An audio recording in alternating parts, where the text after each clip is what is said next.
Манай Eagle телевизийн утасны дугаар бол 7014 9911.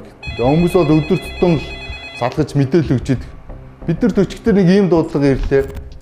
Усан эмнэлгүүдэд одоо зүрхний судсан дотор гүйлгэж тэлэгч тавьдаг. Тэр стент нь тасарчжээ гэж. За энэ мэдээллийг бид нэрлэх ёстой. Тусгай сурвалжлагын энэ удаагийн дугаараа зүрхний стент ийм сэдвэр бид нарт бэлтгэхээр одоо бэлдээд байна.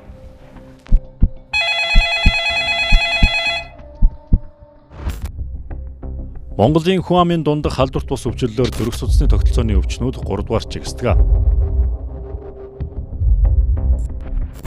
2024 оны байдлаар 469,296 иргэнд уг өвчлөл бүртгэгдсэн байна.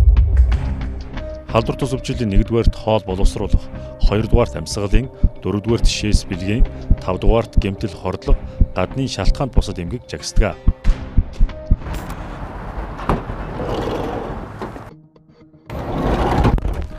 За 3 дугаар эмнэлгүүрээ.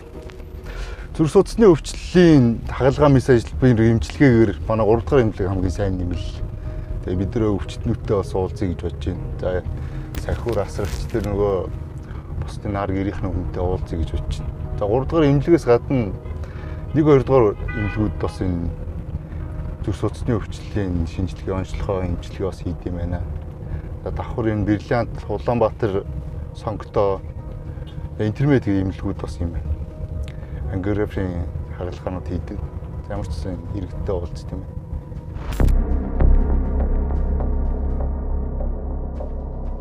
Би 2004 оноос хойш тогт орж байгаа. Материал тасралтайгаар сонсоогүй энэ жилээр тасарч байна. Тасарсан л харин чи уулзгаар. Тэрс манай эмчнэр бас сайн шүү дээ. Ер нь хизээ үзүүлэхэд ер нь стент тавиулаарай гэсэн. Одоо сарын юм. Хэр удажиж одоо дуудаж байгаа? Сар гарантай болж байна. Тэгээд ингээд аяглаад алхах чадахгүй. Шатууд мод гарч чадахгүй. Манайх одоо сэхэндээ голлоор л тиймэрхүү байна. Ер нь бол яралтай хүн байна шүү дээ. Яралтай хүн тий, яралтай хүн байна. Гэхдээ өнөөдрийн хувьд бол эмнэлэг дээр байхгүй гэж л ярьж байна. Одоо зүрхний шигдэж ч одоо хизээч болж магадгүй шүү дээ. Тэгээд ч одоо сар гарan хүлээн гэдэг. Айгу хүнд байгаа байхгүй. Стенд өшөө юу гэдэг тэр мөрний аяг бол дутагдaltaй учраас амар очиртай биш гэлээ ш. Тэгээ ер нь бол тэгээд нэг үзүүлэх гэж дугаар авах гэж сар болсон дараа үзүүлнэ. Тэгж байгаа дараа нөгөөх ангигаа хийхээс идэв. Тэр хооронд чи хүн тэгээд хит үхэн нийцсэн. Хизээнээс одоо очроо үлээж байгаа юм бэ? Би одоо очроо мараг 20 тоног л үдээж хүн ихтэй юу материал авахгүй гэдэг зогссон байгаа. Энд манай одоо 2 дахь тавилж байгаа байхгүй. Эхнийхэн зэрэг Бриллиантад төлбөртэй тавилсан. Хэд байх вэ? Тэр Бриллиантын 8 сая. Нэг минь татгал, нэг нь орж өнгөрөө. Одоо 2 дахь нь энд бас хүлээж байгаад орж. Аль 3 сар юу лээ. 2 сард орох ёстой залтайсэн. Нэгдүгээр эмнэлэгт орох ус юу н тэр стенд тасарцсан гэдэг байхгүй. Тэгээд энэ цай очрлж байна. Манай хөргөнд давтан тавиулах гэж байгаа. Тэгээд одоо нөгөө зүрхнийх нь үзүүлэлт нэг 100% байдаг гэхэд одоо 40% олчиход яралтай тавиулах хэрэг гараад. Тэгээ нэгдүгээр эмнэлэгт очиж үзүүлээд тэнд нөгөө материал затрал байхгүй. Тэгээд стик нь бас ховор байдаг юм байна. Олон өвчлөж байгаа учраас ерөөсөө ховор байгаа болохоор энийг одоо элбэг л болгож өгөхөөс охид одоо тусалт эмчилгээл өгөөсэй гэж бодож байна. Энээс болж бас зөндөө хүмүүс тэгэл явж байгаа борхон болоо явж байгаа баг. Ер нь тэгж байгаа л өгөхгүй л мөнгө хүмүүс нь мөнгөтэй гадагшаа төгшөө бол 20-30 саяар тавиулж байна.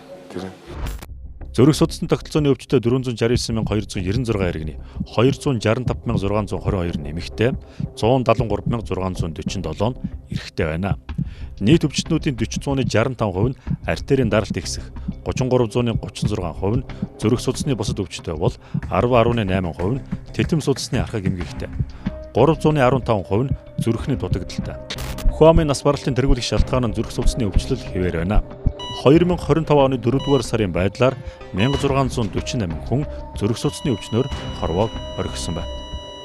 Манай редакц руу уцтаад бид нар бас нэг ирээд сая бараг 10-аад хүнээс хэрэгслэг авлаа. Тэнгүүт ер нь нэг юм сар хүлээгээд байна бид нэр ингээ тий. Тэгээ ингээ дахиад ингээ үйлчлэгээ аваад энэ нь болохоор тэр нөгөө эмчнэр бол биднэрт ингээ материал маань дутцсан байгаа. Тэгэхээр ингээ та хэд ойлгоорой гэд ингээ хэлсэн.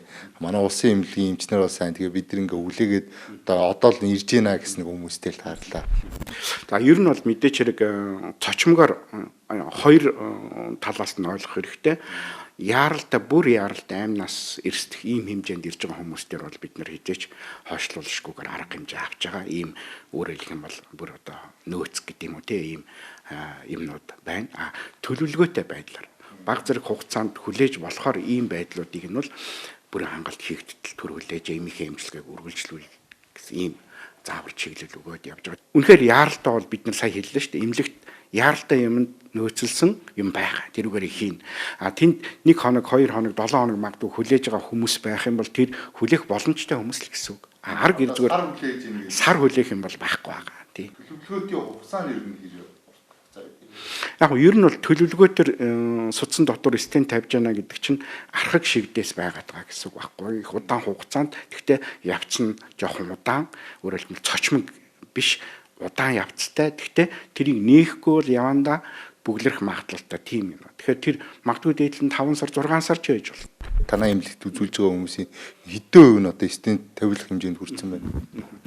За өнгөрсөн оны топ баримт дээр ярих юм бол бид нийтдээ зүрхний тэтэм судсанд бол нэг 2500 орчим онцлогоо хийсэн. Тэрний нэг 1300-400 нь бол стенд тавигдсан байна. Өөрөөр хэлэх юм бол 70 орчим хувь нь 80 орчим хувь нь цочмогоор эмчилгээ хийгдсэн гэсэн. Стенд буюу тэлэгч гэдэг нь нарийнсан судсыг дотоод талаас нь тэлж өгч байгаа гэсэн. Цусан хангамжийг сайжруулж байгаа гэсэн. Тэгэхээр ачаал бол нэлээд байгаа.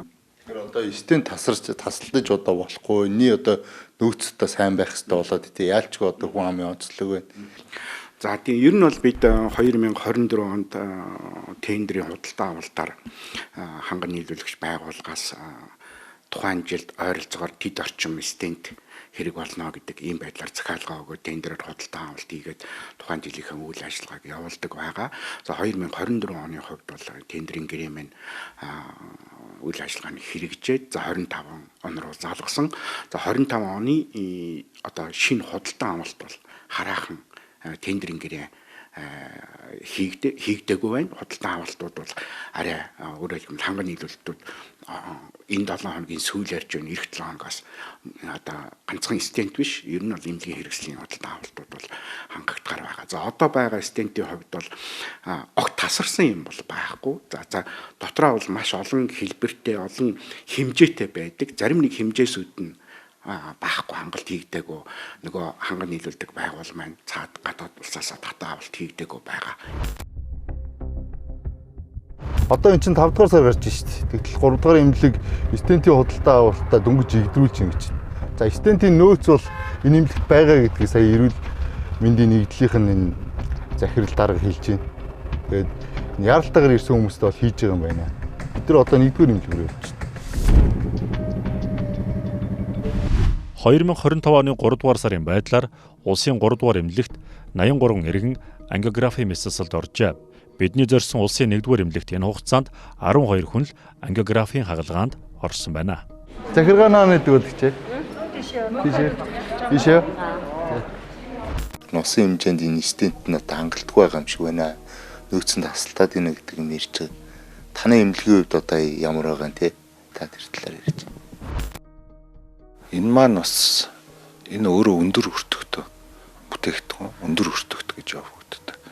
Эмнэлэг болохоор тухайн бүтээгдэхүүнийг мэдээж өндөр үнэтэй зүйл худалдаж авч байгаа болохоор тендер сонгон шалгаруулалт явагддаг. За энэ маань хуулийнхаа хугацаагаар явагдаад тухайн хугацаанд ямар нэгэн гомдол ширэгдэл гарахгүй бол эмнэлэг худалдаа авалтаа хийж худалдаж авдаг гэсэн үг. Энэ маань бас ингээд нөгөө төсөвтэй холбоотой одоо сая энэ жил манай улсын төсөв хойшлогдсонтой холбоотойгоор магадгүй зүгээр эмнэлгүүдийн худалдаа хууль ажиллагаанууд хойшилсан. Цаг хугацааны хувьд нэг ийм нэг асуудал байгаа. Манай эмнэлэгтэй бол холбоотой энэ бас өнгөрдөг жил 2 нийлүүлэгч компанитай гомдол гарсантай холбоотойгоор өнгөрдөг жил бол бид нэр бол нэлээд хүнд байдалтай явагдсан. Тасалдал гэдэг зүйл маань энээс болж л үүсдэг. Тэ? Мэдээж энэ манай улс чинь 3 сая 500 мянган хүнтэй. Дотоодын нийт бүтээгдэхүүн бага. Тэгэхээр нийлүүлж байгаа газрууд маань хүртэл цөөхөн ийм байдагтай холбоотойгоор бас маргаан өсвөл бас шийдвэрлэх жоохон төвөгтэй байдаг. Хэр их хугацаа ерөн шаарддаг юм бол танаа одоо эмнэлгийн одоо хэвийн хэмжээ одоо энэ хэвийн үйл ажиллагааг алдагдуулах хэмжээнд ийм кейс тохиолж ирсэн бол тэ. Ер нь бол эмнэлгийн хэвийн үйл ажиллагаанд нөлөөлөх үйц одоо тийм асуудлууд бол гардаг. Асуудлыг бол тухайн бүртнээс шийдэх гэж ажилладаг. За тэгээд таны одоо түрүүний асуусан суцсан доторх одоо эмчилгээний энэ асуудлууд бас ингээд нэг 2-3 газар оруулж ирдэг. Тэгээд хоорондоо маргаан усдаг. За энэ маргаан явагдаж байгаа хоорондоор эмнэлэг бас тодорхой хэмжээгээр худалдаа авалт хийх шаардлага бас гардаг. Эмнэлгүүд ингээд худалдаж аавн тендер зохион тий эн чинь бас ингээд хугацаатай байдаг. Тий.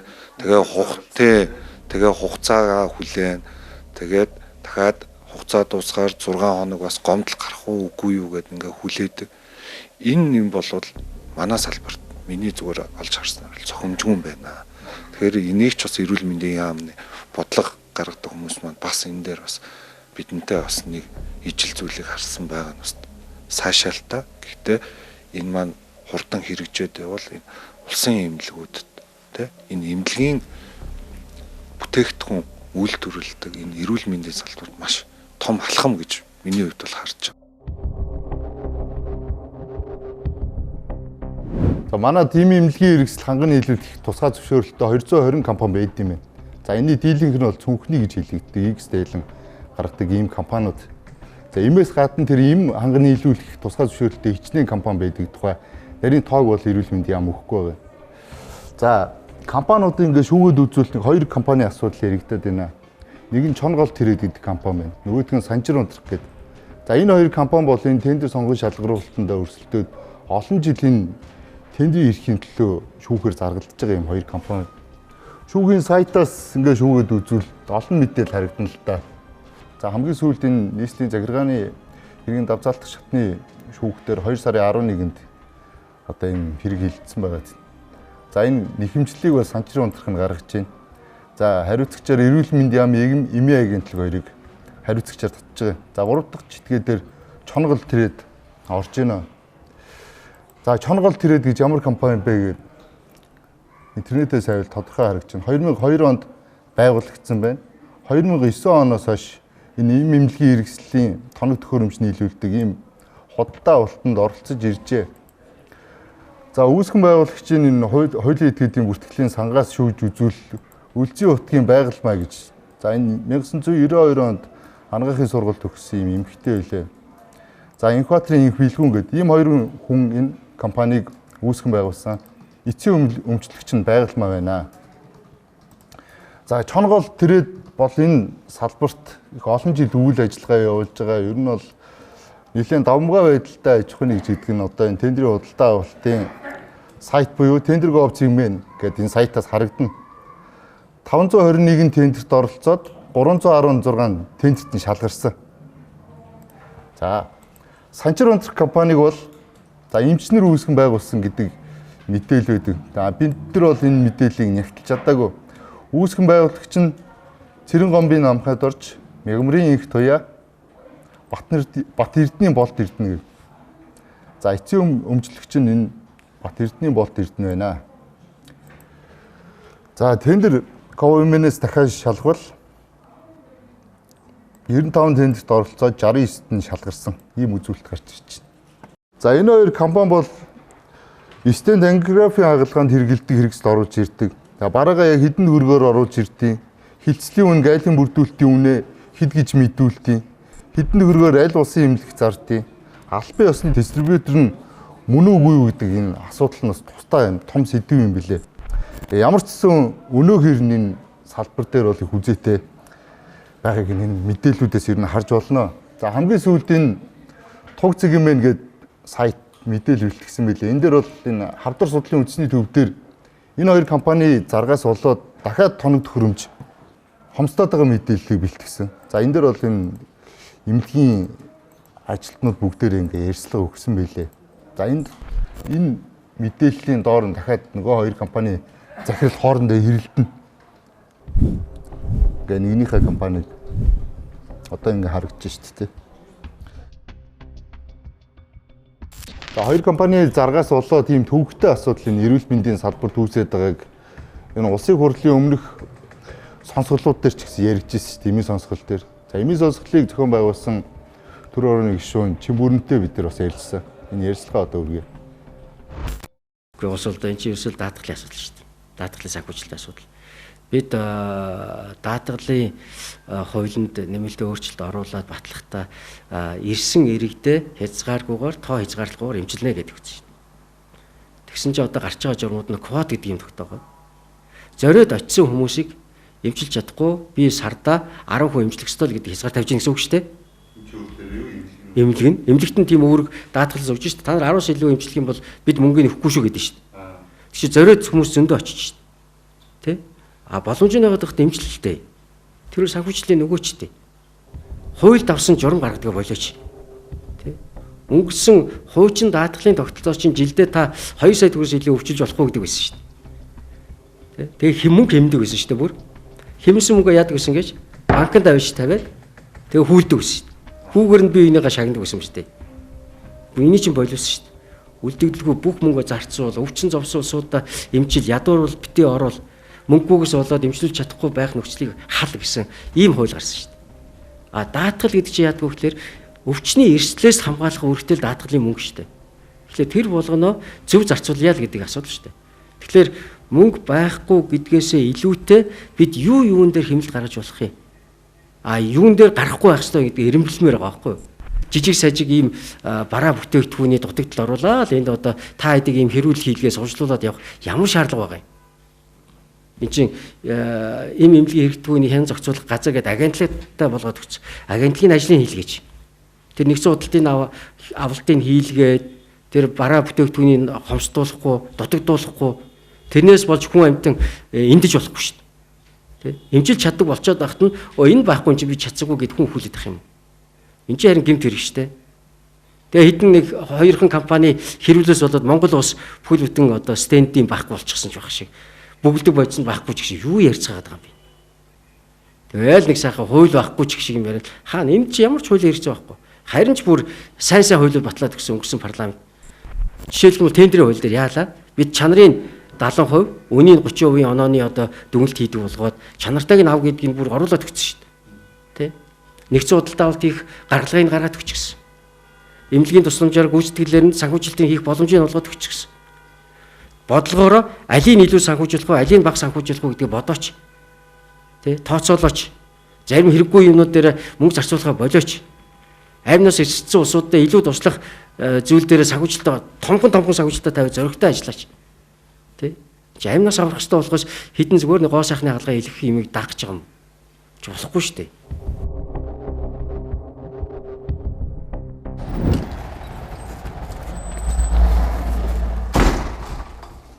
Төсөв хөрөнгө нь одоо болохгүй байх уу? Эсвэл энэ тэнд худалдаа авалт нь болохгүй байх уу? Юунаас болоод? Тэг ер нь энэ мэн одоо байгууллагууд дээр тендер сонгох шалгаруулж явагдав. Тэгээ тэрнгээр зөвхөн нэг л байгууллага шалгардаг. За ингээд тэр шалгарсан байгууллага энэ хэрэгслийг нийлүүлнэ. Тэр компани үйл ажиллагаанд ямар нэгэн доголдол гарах юм уу? Хэл гайл дээрс бараа бүтээгдэхүүн авч чадахгүй ингээд гацаа үүсэх юм бол тэгэл тэр эмнэлгийн одоо таны хэлээд байгаа зүрх судасны энэ ангиографийн тусламж үйлчлэгээ шууд доголдолд орж байгаа. Тэгэхээр бид нар энийг нэгдсэн журмаар одоо энийг нийлүүлдэг бүх компаниудаас эмнэлгүүдийг авах боломжийг л бид нар бүрдүүлэх энэ гарц гаргалгаан дээр ажиллаж байгаа. Бид нэр энэ одоо нөгөө худалдаа авах ажиллагааны газар гэдэг захим худалдаа авах дэлгүүр шүү дээ. Бид нэр тэн дээр энэ хэрэгслүүдийг бүгдийг нь оруулъя. Нэг компанийн хэрэгсэл тасархад нөгөө компанийнхаа шууд аваад хэрэглэх боломжийг бүрдүүлъя л гэж. Тэгэхгүй бол өнөөдөр хавдар судлалын үндэсний төв дээр яг энэ асуудал үүсээд тусламж үйлчлэгээ тасалдахад хүрчээд байгаа байхгүй. Өмнө тэр компани татваргүйгээр гайлаар бараагаа оруулдаг байсан бол тэр нь татваргүй орохгүй байна гэдэг асуудлыг ярьснаас болоод одоо гайл дээр тэр бүтээгдэхүүнд гаццсан. Ингээд зөвхөн тэр компаниас хавдар судлалын үндэсний төв бүтээгдэхүүн авдаг байсан. Тэр компани үйл ажиллагаатай холбоотой энэ асуудлаас бол тусламж үйлчилгээ тасалж байгаа. Ийм зүйл бас зөвхөн энэ ангиограф дээр гэлтгүй нэлээд олон зүйл дээр ийм эмнэлгийн хэрэгсэл дээр гарч байгаа учраас бид нар энийг шийдэгчл ажиллаад байгаа. Одоо нэг эмийн агентлаг манайх байгуулсан. Ингээ нэгдсэн худалдаа авалт нөөцөө бүрдүүлье гэдэг. Одоо энэ эмийн агентлаг тэр үйлдвэрлэдэг одоо стенд үйлдвэрлэдэг тэр улстай ч юм уу компанитай тий олон улсын тендер зарлаад ингээд нэг бүхэн авах боломж байдаг юм уу? Одоо ингээ компаниуд ч хоорондоо тендер дотоодын компаниуд одоо монопол хийдэг аж ахуйн нэгжүүд байдаг юм байна. Нэг нь шалгачаар нөгөөх нь шүүгтэлцээд ингээд тэр эмнэлгийг асуудалд оруулаад цаана өвчтөе өхрөөд энийг одоо яах? Тэгэхээр энийг бид нэр ингээд нэгдсэн худалдаа авалт руу зарим бүтээгдэхүүнүүдийг оруулаад эмийн агентлаг дээр энэ зүйлийг хийсэн л дээ. Гэхдээ энийг бас ингээд бүх зүйлийг ингээд төр өөр аваад хийгээд ирэхээр одоо энэ хувийн хвшлүүдийн чинь оролцоо нь юу болох юм бэ? Эргээд эндээсээ гарах сөрөг үр дагаврууд юу вэ гэдэг бид нар энийг суурьаар нь маш судлах хэрэгтэй. Тийм учраас бүх энэ компаниуд нь боломжийг олгох энэ тогтолцоо руу орхон л их зүвгээд энэ рүү бид нэр нь ороод явж байна л та. Одоо эн чинь худалдаа авах хвшлын газар юм захим дэлгүүр гэдэг байгаа ш. Тэнцээ ингээд бүтээгдэхүүнүүдийг авч болно гэд ингээд орчихдаг. Тэгэхээр ингээд манай улсад одоо жишээний зүрхний саяны ярьж байгаа энэ бүтээгдэхүүнүүд нийлүүлдэг 3 компани байлаа гэхэд энэ 3 компанийн гурвангийнх нь одоо хэдэн төгрөгөөр авах хэрэгтэй центр сонгон шалгаруулалтанд тэнцээ яваад хэдэн төгрөгөөр авахын гэдэг зүйлийг тодорхой болгоод тэр дэлгүүртэл тавьчихмаар байгаа байхгүй. Тэгэхэд эмнэлэг нэг өөрсдөө эмчнэр сонголтоо хийгээд авах бүтээгдэхүүнээ захиалаад авдаг, нэг нь тасрахад нөгөөдгөөс нь авах боломж нь бүрддэг байхгүй бол одоо өнөөдөр яг 3 дахь эмнэлэг дээр тендерээр шалгарсан нэг компанийн бүтээгдэхүүн тасрахад нөгөө компанийнхыг аваад хэрэглэх юм бол хэрэгт орохоор болж байгаа байхгүй. Ийм л зохицуулт байгаад. Тэгээ ер нь яаралтай тусламжууд дээр одоо ямар нэгэн байдлаар хэрэгслээс болоод гаццсан юм зүйл байхгүй байгаа. Энэ төлөвлөгөөт зүйлүүд дээр энэ компани юмыг одоо бас шийдэхэд их төвөгтэй байгаа. Гэхдээ энийг хурдан хугацаанд яаж шийдэх вэ? Эрүүл мэндийн яамны зүгээс шаардлагатай бичгээр цаас энэ зүйлүүд төр бүгдээр нь анхаарал хандуулж байгаа. Тэгээд бид нар ер нь энэ эрсдэлтэй энэ зүйлүүдээ ер нь цаашдын гол үндсэн суурь шийдэл нь бол бүгдийг нь бүртгэлтэй болгоод аль ийм эмнэлгийн хэрэгслийнх нь нөөц нь тасалдах эрсдэл үүсчин сараас доош орж байна гэдэг энэ мэдээлэл нь эргээд тохиолдол нь ирдэг. Ингээд энэ дээрээс үзлээд бид нар дараагийн шатны арга хэмжээг авдаг. Ингээд байнгын сарын нөөцтэй байдаг хизээш тасалдахгүй байх. Энэ бодлого руугаа ороод бид нар ийм эмнэлгийн хэрэгслээ одоо захимжуулах энэ програм хангамжийг хийх ажил маань одоо ер нь дуусч байна. Энэ сард ашиглалтанд ороод ингээд явахаар байна. Стенд гэдэг бол эмнэлгийн ганцхан л хэрэгсэл. За ганцхан хэрэгслийг тойроо сурвалжлахад ийм олон асуудал гарч ирж байна. Иргэд бол энэ эмнэлгийг бараадаад очиход стенд нь хангалттай байж ах хэвээр. Яаралтай төлөвлөгөө хийх шаардлагатай. Нөөцийг хангалттай бүрдүүлэх хэвээр. За энэний төлөөл одоо энэ эрүүл мэндийн яам, эмийн агентлаг, төрийн байгууллагууд ажиллаж байгаа гэж ойлгож байна. Хамгийн гол нь энэ хүний амь аврах гэж байгаа эмчнэрээ гар хоосон байлгаад байж болохгүй. Тусгай сурвалжлагын төрөөд өндөрлж байна.